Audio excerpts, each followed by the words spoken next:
ফল পড়বে আমরা আমাদের ইনস্টিটিউটকে রিপ্রেজেন্ট করতে চাইতেছি।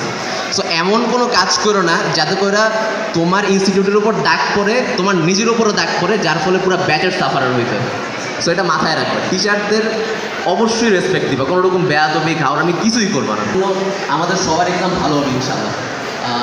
এই তো, আর কিছু বলার নাই। Thank you very much everyone. আসসালামু আলাইকুম।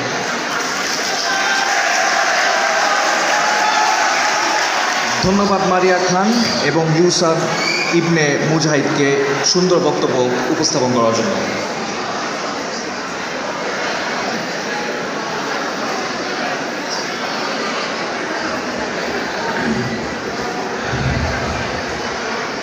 অনুষ্ঠানের এই পর্যায়ে বক্তব্য দেওয়ার অনুরোধ জানাচ্ছি আজকের অনুষ্ঠানের আহ্বায়ক শ্রদ্ধেয় নাসিমা চাঁদনী ম্যাডামকে, যার অভিভাবকতায় আমরা আয়োজন করতে সক্ষম হয়েছি আজকের এই আয়োজন।